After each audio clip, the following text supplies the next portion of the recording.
Bonjour à tous et bienvenue dans votre journal des produits de bourse de l'Obsa du lundi 14 janvier. Petite hausse sur le marché parisien, le CAC 40 grappille 0,08% à 3706 points. L'attentisme, on le voit, domine à nouveau les marchés. Après avoir navigué à l'équilibre une bonne partie de la semaine dernière, le marché parisien a manqué d'entrain sur la dernière séance. Les inquiétudes sur la santé économique mondiale sont toujours présentes et les récentes données macroéconomiques confirment un scénario de faible reprise de l'activité économique mondiale. Et dans ce contexte, les valeurs gagnantes de la semaine dernière, ce sont les bancaires avec en tête Société Générale qui grimpe de 12,15% sur l'ensemble de la semaine dernière. Crédit Agricole monte de 12,14% et BNP Paribas seulement de 3,5%. Les deux points d'orgue de la semaine dernière, c'était l'ouverture de la saison des résultats trimestriels aux États-Unis et le discours du président de la BCE, Mario Draghi. Et ces deux annonces n'ont pas surpris les marchés.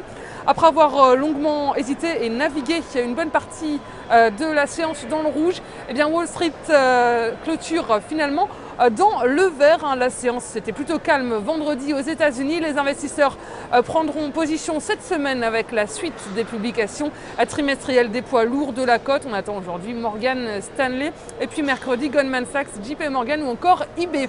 En attendant, les investisseurs américains sont restés en retrait, ont digéré une série d'indicateurs économiques mitigés. Au niveau mondial, l'accélération des prix à la consommation en mois de décembre en Chine a réduit les espoirs des mesures de soutien aux États-Unis. Et puis outre-Atlantique, le déficit commercial américain s'est creusé au mois de novembre. Il a atteint son niveau le plus élevé en 7 mois. Et en ce qui concerne les entreprises, Wells Fargo était la première banque américaine à publier ses résultats trimestriels vendredi. Elle a affiché des résultats meilleurs que prévu, mais cela n'a pas fait beaucoup réagir les indices américains. A noter également, la deuxième compagnie pétrolière américaine, Chevron, a rassuré avec des prévisions en hausse sur le quatrième trimestre. Et puis, du côté des valeurs américaines, nouvelle série noire pour Boeing. Après une fuite de carburant début janvier, de nouveaux incidents se sont produits vendredi sur le 787 de l'avionneur américain. Les autorités américaines ont ouvert une enquête approfondie à ce sujet.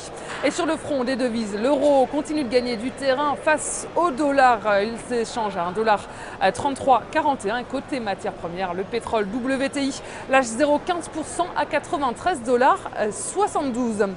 On s'intéresse aujourd'hui au groupe sidérurgique ArcelorMittal. Graphiquement, le titre est toujours orienté à la hausse. Il bénéficie du soutien du trou de cotation haussier du 2 janvier 2013. L'ombre basse du 9 janvier dernier met en évidence la présence de la pression acheteuse. Tant que le support à 12,60 € n'est pas enfoncé, le biais est haussier vers 13,60 € et 14,45 €. La stratégie qui vous est proposée pour jouer cette valeur, c'est l'achat du Warrant Call ArcelorMittal à 3145 T d'Unicredit au prix d'exercice de 13 € et d'échéance au 7 juin 2013. Voilà, c'est tout pour aujourd'hui. Très bonne journée et à demain.